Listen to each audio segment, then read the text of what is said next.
시각은 시대에 따라서 또 환경에 따라서 조금씩 차이가 있습니다. 물론 그게 다르거나 틀리다라는 것은 아닙니다. 믿음은 변함이 없지만 살고 있는 시대와 또 환경에 따라서 어떤 것을 조금 더 부각시키려는 노력이 있어 왔습니다. 믿음과 신앙에 대한 정보가 확립되지 않아서 많은 이들이 헷갈리고 그것 가지고 이제 다툴 때에는 믿음이 조금 더 부각이 되고는 했습니다. 예수님께서 부활하시고 또 승천하신 후에 유대인 외에도 많은 이방인들이 그리스도인으로 회심하자 대두된 문제가 무엇이었습니까? 바로 할례라는 이 외적인 징표 행위에 대해서 갑론을박이 치열했습니다. 그때 바울은 할례가 중요한 것이 아닌 믿음으로 구원받는 것에 대해서 끊임없이 강론했습니다. 조금 더 시간이 흘러서는 이에 대한 지식이 확립이 됐습니다. 그러자 시간이 지나면서 사람들은 믿음으로 구원받은 것에 안주하여서 이전 종교를 믿을 때처럼 행동하기도 하고 또 옛사람 기질이 다시 나오고는 했습니다. 그때 대두된 것은 믿는 자들의 행동에 대해서 강조가 됐습니다. 우리가 오늘 읽은 야고보서는 믿는 자들의 행동에 대해서 많이 강조하고 있는 편지입니다. 물론 행동을 강조한다고 하여서 믿음을 절대로 훼손하는 것은 아닙니다. 이때로부터 약 1000년 이상의 시대는 믿음보다 행위로 구원받는다는 것에 초점을 맞추었습니다. 그래서 교회 안에 온갖 이상한 세속적인 것들이 생겨났습니다. 성자와 성물을 지정해서 그것을 보기 위해 찾아가고 만져보고 또 헌금을 함을 통해서 구원에 영향을 주는 것으로 가르쳤습니다. 이 시대에 이것은 아니다라고 외치면서 등장한 사람들이 바로 우리가 알고 있는 루터와 칼빈과 같은 종교 개혁가들입니다. 그들은 오직 말씀에서 말하는 바를 따라서 연구하고 가르쳤습니다. 성경을 연구해 보니 구원은 오직 믿음으로 가능하다라는 것을 깨닫고 그렇게 가르쳤습니다.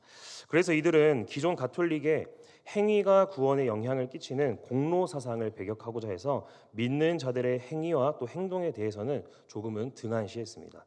또 시대가 흘러갑니다. 그리스도인들의 머릿속에 믿음으로 구원받는다는 것은 제대로 새겨졌는데 행위에 대해서는 등한시하다 보니 그리스도인의 행동이 세상 사람들과 큰 차이가 없었습니다. 산업혁명으로 인해서 노동자들은 재해로 죽고 병 걸려 죽었습니다. 과부와 고아가 많이 생기고 일손이 없어지면은 청소년이 되지도 않은 아이들이 광산과 공장에서 일하면서 병 걸려 죽었습니다. 영국이라는 나라가 기독교 국가임에도 믿는 자들의 행위로의 실천이 전혀 없었습니다. 이런 시대에 요한 웨슬리라는 사람이 등장을 했습니다. 우리 고신교회 신학과는 조금 구원에 관해 조금 맞지 않는 부분이 있긴 하지만 그에게서 다른 배울 만한 것들이 상당히 많이 있습니다. 이 시대에 그는 그리스도인들의 행동에 대해서 강조하면서 노예 해방과 노동자 인권 등에 대한 사회 개혁을 외치는 사람이었습니다. 그래서 종교 개혁가들은 믿음에 초점을 맞추고 성경 중에서도 로마서와 갈라디아서를 많이 연구하고 가르쳤다면은 이 요한 웨슬리는 우리가 오늘 읽은 이 야고보서를 중요하게 생각을 했습니다. 계속해서 여기서 잊지 말아야 할 것은 어느 성경도 행동 없는 믿음과 또 믿음 없는 행동에 대해서 이야기하지 않는다라는 것입니다. 성경의 저자가 어느 한쪽에 좀 더 초점을 맞춰서 글을 쓰기는 하지만 결국 그리스도를 믿음으로 구원을 받고 구원받은 자는 행동으로 드러나게 된다는 것에 대해서는 전혀 이견이 없습니다. 한국 교회를 돌아보면은 사람마다 판단하기는 다르겠지만 신앙의 의식화는 많이 올라왔습니다. 신앙의 의식화란 내가 믿음으로 구원을 받고 구원을 받은 자는 평안한 가운데 살며 또 내가 죽으면은 하나님 나라에 간다는 그 확신 등에 관한 그런 신앙생활 지식이 자리 잡은 것이 신앙의 의식화라고 할 수가 있겠습니다. 그러니까 한국 교회는 그런 신앙의 의식화는 잘 됐습니다. 여러 세미나나 또 사경회 이런 것들 통하여서 신앙적인 지식은 많이 함양이 됐습니다.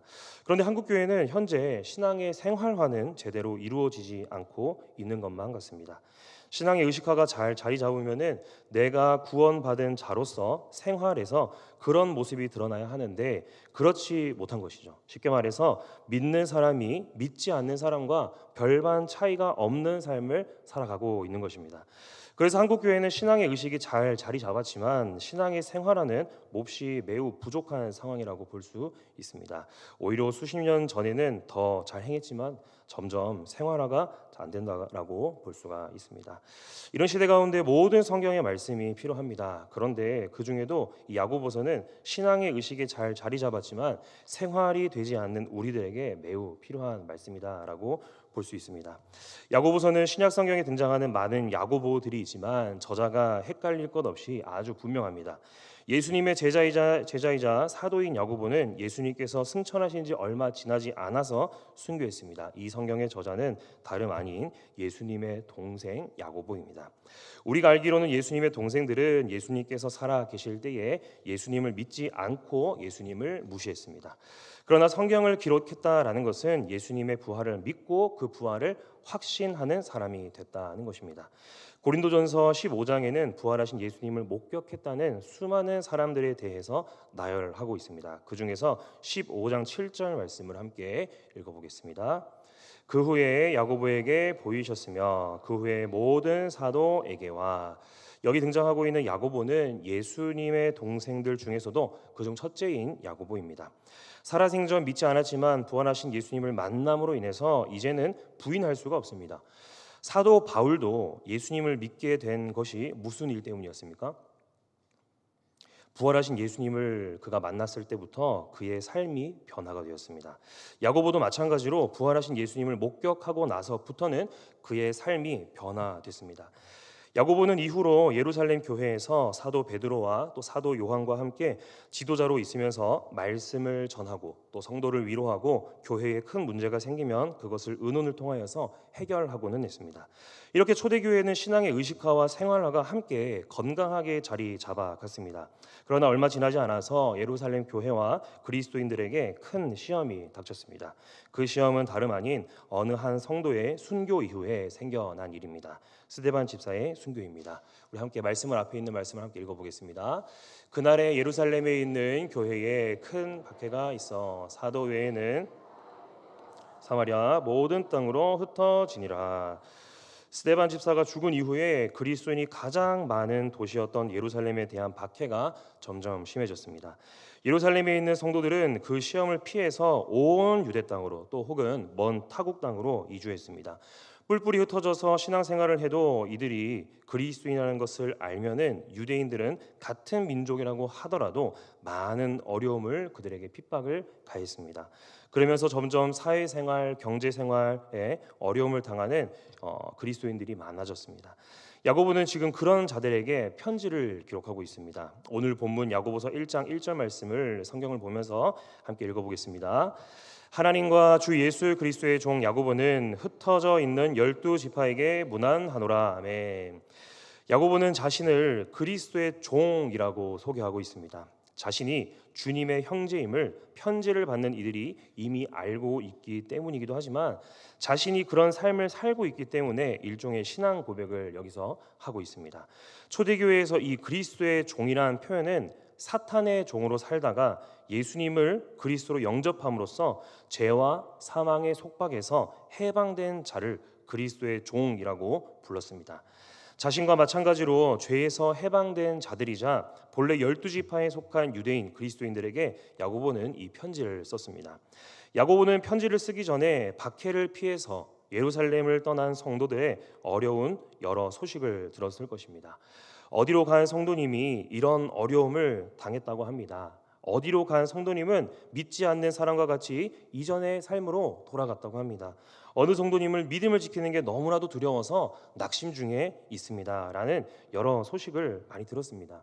그래서 야고보는 그들을 일일이 신방할 수가 없어서 모든 내용을 종합해서 붓을 들었습니다. 그 가운데 그의 핵심은 믿는 자들이라면 신앙으로 인내해야 되고 또 성숙한 신앙생활을 잃지 않아야 한다라는 것입니다. 그러면서 야고보서에서 가장 처음으로 그가 전하는 것은 흩어져 있는 성도 여러분의 마음과 삶의 중심에 하나님을 모시면 여러분 주변에 있는 시험과 혹은 유혹을 이길 수 있습니다라는 것을 전하고 싶었습니다. 이것은 현대를 살고 있는 우리들에게도 말하는 바가 큽니다. 현대에도 시험은 언제나 우리 주변에 계속해서 있기 때문입니다. 가정에서 찾아오기도 하고 이웃 관계에서 혹은 직장에서 혹은 나라, 국가 전체에서 온갖 시험을 줄 수가 있습니다. 그들에게도 야고보는 말하고 있습니다. 그렇다 하더라도 우리 삶의 중심에 하나님을 모시고 사는 성도라면 어떤 시험도 우리는 이길 수 있는 힘이 있다라고 말입니다. 그렇다면 시험을 이기기 위해서 삶의 중심에 하나님을 두고 사는 성도들은 어떤 태도를 가지면서 살아가야 할까요? 첫째는 삶의 중심에 하나님을 모신 성도는 인내하는 성도입니다. 우리 다 함께 2절부터 4절까지 말씀을 함께 읽어보겠습니다. 내 형제들아 너희가 여러 가지 시험을 당하거든 온전히 기쁘게 여기라. 이는 너희 믿음의 시련이 인내를 만들어내는 줄 너희가 알미라. 인내를 온전히 이루라. 이는 너희로 온전하고 구비하여 조금도 부족함이 없게 하려 함이라. 아멘. 사람에게는 여러 가지 시험이 있을 수가 있습니다. 크게 두 가지로 분류할 수 있는데 외적인 시험과 내적인 시험입니다. 읽은 말씀이 가리키고 있는 시험은 외적인 시험을 말하고 있습니다. 예루살렘에 큰 박해가 있던 것은 국가, 민족, 타 종교라는 외적인 힘에 의해서 있었던 시험입니다. 이런 시험은 당하지 않는 것이 가장 최선이겠지만 어떤 사람이든지 간에 외적인 시험은 있을 수가 있습니다. 그러나 신앙생활을 하면서도 맞닥뜨리는 다양한 시험에도 야고보는 그것에 대해서 기뻐할 것을 말하고 있습니다. 야고보는 이 땅에서 믿음과 시련이 서로 연결되고 있다는 것을 알고 있었습니다. 유대교와 결별한 그리스도인들은 시련과 유혹에서 벗어나기가 쉽지 않습니다. 이러한 정황을 경험한 성도는 인내라는 것을 배우게 됩니다. 하나님께서는 믿음의 시련을 통해서 우리를 시험할 때가 있습니다. 그 가운데 인내하는 것은 시련을 이겨내는 힘이 되고 하나님의 사랑을 아는 소망으로 이어지게 됩니다. 궁극적으로는 믿음을 견고하게 해주는 것이 하나님께서 주시는 그 믿음의 시련이면서 또 그것을 통하여서 우리는 인내함을 얻을 수가 있습니다. 결국 하나님께서 주시는 시련은 무엇을 위함이겠습니까? 우리의 믿음을 견고하게 하는 도구가 바로 이 시험과 또 우리가 이제 그것을 인내할 수가 있는 것입니다. 그렇기 때문에 시험이 닥칠 때 장차 있을 우리의 믿음의 성장을 기대하면서 또 인내하면서 우리는 기뻐해야 함을 야고보는 가르치고 있습니다. 지금 예루살렘에서 박해를 받아 살던 곳을 떠나 살고 있지만 마음의 중심에 하나님을 모시고 사는 성도는 이 박해 가운데에서 외적인 시험 가운데에서 믿음을 성장시킬 하나님을 기대하며 인내할 줄 아는 성도입니다. 믿음과 관련한 시험하면 가장 먼저 떠오르는 인물에는 아브라함이 있습니다. 아브라함은 하나님께서 말씀한 그 시험에 대해서 피할 수도 있었습니다. 하나님께서 가라고 하신 모리아산이 아니었어도 되고 여러 가지 핑계를 대면서 회피할 수도 있었습니다. 모리아산으로 가는 며칠 동안 아브라함은 많은 생각이 그를 충동했을 것입니다. 8절에서는 그런 사람을 가리켜서 두 마음을 품은 자라고 말합니다. 하나님을 따라가야 하는가 또 세상의 선택을 해야 하는가 갈팡질팡하면서 어느 한 곳을 정하지 못한 상태입니다. 그러나 아브라함은 그 산을 올라 아들 이삭을 바칠 때까지 믿음으로 인내하면서 믿음으로 결단하여서 하나님의 명령대로 행하였습니다. 무슨 믿음이었겠습니까? 100살이 돼서 얻은 소중한 아들인데 결국 이 아들을 주신 분이 하나님이었고 그 주신 분께서 바치라고 하시니 다시 살려서라도 주실 것이라는 그 믿음이었습니다. 우리 다 함께 앞에 화면 보면서 말씀을 함께 읽겠습니다. 그가 하나님이 능히 이삭을 죽은 자 가운데서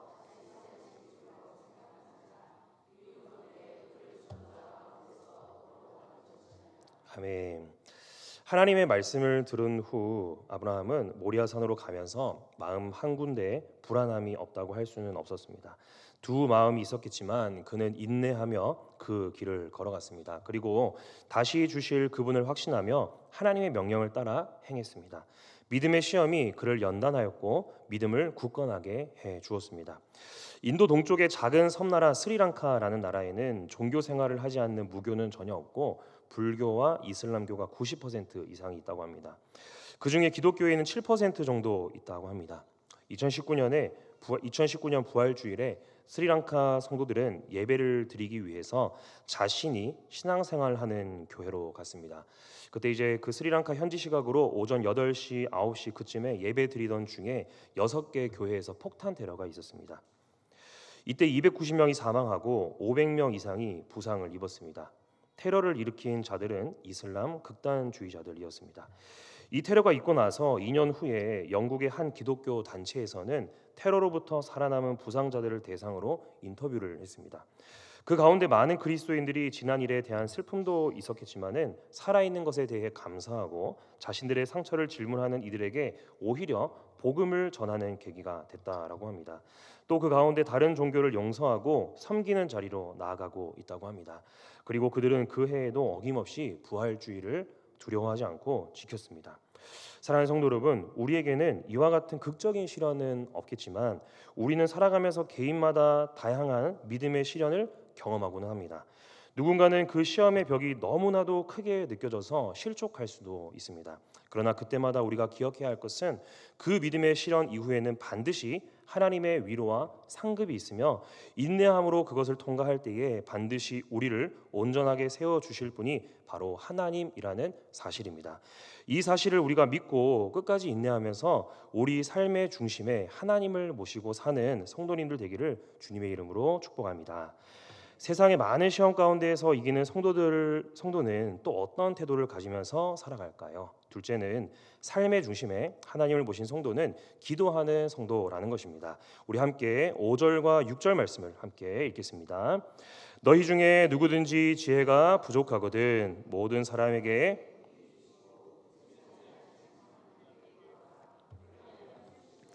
오직 믿음으로 구하고 조금도 의심하지 말라. 의심하는 자는 마치 바람에 밀려 요동하는 바다 물결 같으니. 아멘. 어려움을 만날 때일수록 하나님의 지혜가 필요합니다. 내 능력으로 감당할 수 없기 때문입니다. 하지만 우리는 조그만 역경에도 믿음을 저버릴 때가 있는 아주 연약한 존재입니다. 내 힘만으로는 감당할 수 없고 어느 길로 가야 할지 모르므로 하나님의 지혜로 그것을 헤쳐 나아가야 합니다. 야고보는 지혜를 하나님이 주시는 선물로 보았습니다. 야고보는 지혜가 부족하고 없을 때 기도로 구할 것을 말씀하고 있습니다. 6절을 보시면은 오직 믿음으로 구하라라고 명령하고 있습니다. 그리고 믿음으로 구하는 것 그 뒤에는 의심하지 말라라고 합니다. 의심과 기도는 함께 있을 수 없다라는 것을 야고보는 알았고 그것을 성도들에게 전하였습니다. 의심하는 자는 결정을 못하고 주저하는 사람입니다. 이들의 불안정한 마음 상태는 마치 바다 물결이 바람에 의해서 요동쳐서 파도가 되는 것과 같습니다. 마음의 의심을 품은 사람은 하나님의 백성으로 온전하지 못해서 기도하지 못합니다. 8절에서 말하는 두 마음을 품었다라는 것은 문자적으로는 두 개의 영혼을 가진 상태를 의미합니다. 믿음으로 구하지 않는 것은 두 영혼 사이에서 전혀 아무런 결단을 내리지 못하기 때문입니다. 그러나 삶의 중심과 마음의 중심에 하나님을 두고 사는 자라면은 이런 것에 결단을 내림에 있어서 우유부단하지 않습니다. 의심 없이 하나님께 지혜를 구하기 위해서 기도한 자의 대표는 구약 성경 인물 중에서 다니엘이 있습니다. 다니엘은 바벨론 포로로 끌려가서 아주 멋진 신앙생활을 해낸 사람입니다. 우상 숭배에 대한 하나님의 뜻을 알았던 다니엘은 그들의 음식을 먹지도 않았고 그들에게 절하지도 않았습니다. 만약 다니엘의 마음에 두 마음이 있었다면은 그는 그런 결단을 내리지도 못하고 기도하지도 못했습니다. 그러나 그의 마음에는 단 한 분 하나님만이 그의 마음 가운데에 자리하고 있었습니다. 자신의 마음에 다른 것 하나 없이 오직 뜻을 정하여서 하나님 한 분만이 그의 마음에 자리 잡았습니다. 다니엘 1장 8절에서는 이것을 보고 다니엘이 뜻을 정하여라고 얘기하고 있습니다. 다니엘이 뜻을 정하여서 왕의 음식을 먹지 않았다고 합니다. 그리고 금식하는 동안에 하나님께 기도했습니다. 기도하니까 하나님께서 그에게 주신 것이 무엇입니까? 우리 다 함께 말씀을 읽어보겠습니다. 하나님이 이 소년에게 학문을 주시고 모든 서적을 깨닫게 하시고 지혜를 주셨으니 다니엘은 또 모든 환상과 꿈을 깨달아 알더라. 아멘. 다니엘이 기도를 하니까 얻게 된 것이 무엇이냐면은 하나님께서 주시는 다른 이들과 비교할 수 없는 큰 지혜를 주셨습니다. 하나님께서는 다니엘에게 모든 사람보다 더 뛰어난 지혜를 주셨습니다. 다니엘은 이 지혜를 가지고 많은 믿음의 시련을 이길 수가 있었습니다.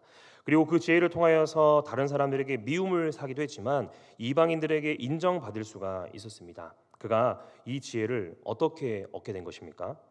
자신의 중심은 오직 하나님이라는 뜻을 정해서 기도했기 때문입니다.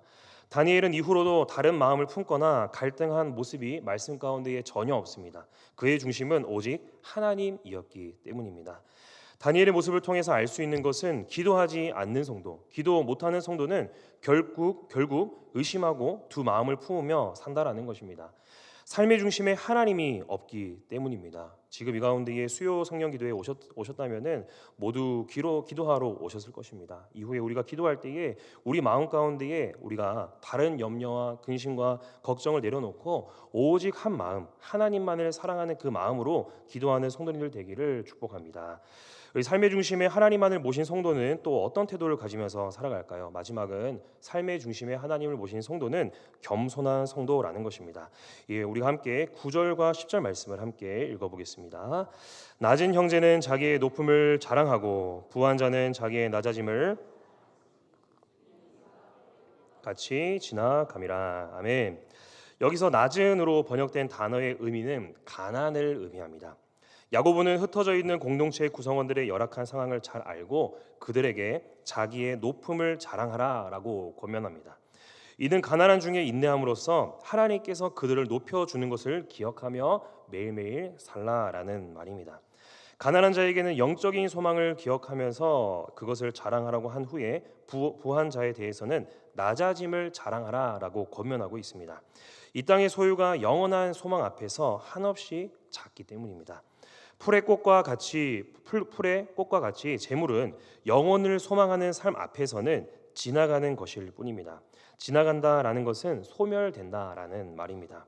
가난한 자가 높음을 자랑하고 부한 자가 낮아짐을 자랑할 수 있는 것은 하나님께서 주시는 지혜에 근거하고 있습니다. 하나님을 믿고 기도하는 자라면은 자신의 위치에 대해서 잘 알고 자신의 유한함도 잘 알고 살아갑니다. 재물과 명예는 시간과 함께 사라질 것이라는 것, 또 소멸될 것이기 때문에 영원한 소망을 기억하는 것이 참된 지혜인 줄 믿습니다. 이스라엘이 멸망하고 오랜 시간 포로로 지냈던 유대인들 중에는 살다 보니 먼 타국인 그 나라가 마음에 든 사람들이 생겨났습니다. 자리 잡은 사람도 생겨났고 그 가운데에서 재산이 있는 사람도 생겨났고 꽤나 높은 정치 자리에 오른 사람들도 있었습니다. 그 가운데에서 우리는 느헤미야를 잘 알 것입니다. 그는 포로 생활 중에 성공한 유대인을 꼽으라면은 가장 대표적인 인물입니다. 그의 직업은 술 맡은 관원이었습니다. 술 맡은 관원은 왕에게 신임을 얻은 자로서 왕과 매우 가까운 위치에 있는 사람입니다. 많은 부를 축적하게 되어서 재산 또한 많습니다. 그리고 안락하고 편안한 삶을 살 수 있습니다. 아마 다른 유대인이 느헤미야 위치에 있다면은 느헤미야가 한 결단을 하지 못했을 수도 있습니다. 그는 자신의 기득권이라고 할 수 있는 모든 것을 내려놓고 폐허가 된 예루살렘으로 가기 위해서 그의 왕에게 요청을 했습니다. 예루살렘에 가서 성벽을 쌓기 위해서였습니다. 당시 성벽은 백성들의 가장 기본적인 안전을 제공하는 것이었습니다. 이를 하나님의 뜻인 줄 알고 성벽을 쌓으려고 그 예루살렘 땅으로 먼 땅으로 가려고 했습니다. 그래서 기도한 후에 왕이 이해하지 못할 요청을 왕에게 했습니다. 자신을 아무것도 없는 땅에 보내달라라고 말입니다. 우리 마지막으로 앞에 있는 화면 보면서 함께 말씀을 읽어보겠습니다. 왕에게 아뢰되 왕이 만일 좋게 여기시고 종이 왕의 목전에서 은혜를 얻어싸우면 나를 유다 땅 나의 조상들의 묘실이 있는 성읍에 보내어 그 성을 건축하게 하옵소서 하였는데 없는 자는 뭐라도 더 가지려고 안간 힘을 쓰며 살아가고 가진 자는 더 갖기 위해서 살아가는 게 세상의 보편적인 사고방식입니다. 그러나 느헤미야는 그런 보편적인 사고방식이 아니라 하나님의 마음을 헤아리는 사람이었습니다. 자신이 먼 타국에 있지만 하나님께서 사랑하는 그 나라의 회복이 하나님의 뜻인 줄 아는 사람이었습니다. 겸손이라는 것의 뜻은 굽히다, 낮추다라는 뜻입니다. 예수님께서 겸손하게 굽히고 낮춤으로 이 세상에 오신 것처럼 느헤미야도 자신의 명예와 재산을 두고 하나님의 뜻이 있는 곳으로 직접 가겠다라고 왕에게 요청했습니다. 하나님의 뜻이 있는 곳에 찾아갈 수 있는 자신을 낮추는 겸손의 모습이 그에게 있었습니다. 가졌음에도 겸손한 자들은 무엇이 영원한 것인지 잘 알고 살아가는 자들입니다. 우리 본문 11절 말씀을 마지막으로 함께 읽겠습니다. 해가 돋고 뜨거운 바람이 불어 풀을 말리면 꽃이 떨어져 그 모양의 아름다움이 없어지나니 부한 자도 그 행하는 일에 이와 같이 쇠잔하리라. 아멘. 풀과 꽃이 아름답더라도 그 아름다움은 영원하지 않은 것처럼 재물도 영원하지 않습니다. 우리의 생명이 유한하기 때문입니다. 부한 자들 중에 이것을 알기란 참 어렵지만 느헤미야는 무엇이 영원한 것임을 알고 깨달아서 겸손한 태도를 보였습니다. 야고보의 편지를 받는 성도들 중에는 가난한 자가 다수였겠지만 부한 자들도 있었습니다. 그들에게 동시에게 고면하고 있습니다. 영원한 소망은 하나님께 있으니 우리의 삶과 마음 중심에 하나님을 두고 살라라고 말입니다. 그렇다면 우리가 영원한 것을 소망함으로 재산을 자랑하지 않는 겸손함에 이를 수 있다라고 말입니다. 사랑하는 성도 여러분, 우리가 지금 살고 있는 이 시대에 많은 그리스도인들이 믿음에 대해서는 잘 알고 있습니다. 그러나 그 믿음이 지식적인 알매서 끝나서는 안 됩니다. 그 믿음을 살아내야 하는 것이 진정한 믿음이라고 할 수 있습니다. 타락한 이후로 우리가 사는 이 세상은 늘 부족함 가운데 있습니다. 많은 결핍 가운데에 우리는 살아갑니다. 경제적인 결핍도 있을 것이고 질병으로 인한 건강 악화도 있을 것이고 사람들과의 관계에서의 어려움 등 이 모든 것은 하나님으로부터 우리가 단절될 때에 생겨나는 일입니다. 삶의 중심에 하나님을 모시고 살지 않을 때에 생겨나는 일들이라고 할 수 있는 것입니다. 우리는 하나님 나라 이르기까지는 모두 다 시간이 흘러가는 이 세상을 살아가야 합니다. 그러나 그 가운데에 다른 마음을 품고 살아간다면, 유한한 것만 바라보고 산다면 우리는 평안함 가운데에 살아갈 수 없습니다. 계속 바람이 불어서 요동치는 파도와 같은 삶이 우리의 삶이 될 뿐입니다. 하지만 하나님을 우리의 삶의 중심에 모시고 산다면은 지금 내가 겪고 있는 어려움이 나의 굳건한 믿음을 위한 것이라는 확신으로 나아가서 우리는 기쁨과 평안함 가운데에 살아갈 줄 믿습니다. 야고보의 편지를 받는 우리를 포함한 모든 대상은 시험 중에 있습니다. 모두가 감당하는 시험을 이겨낼 수 있는 유일한 힘은 오직 하나님께 있습니다. 그런데 그것을 알므로 그쳐서는 안 되고 그것을 행동으로 드러나야 하는 것입니다. 그 하나님을 우리가 믿고 또 우리 마음 가운데에 모시며 살면서 모든 삶의 문제를 인내와 기도와 겸손함으로 이겨낼 수 있는 성도님들 되기를 주님의 이름으로 축복합니다. 이 시간 자리에서 일어나서 들은 말씀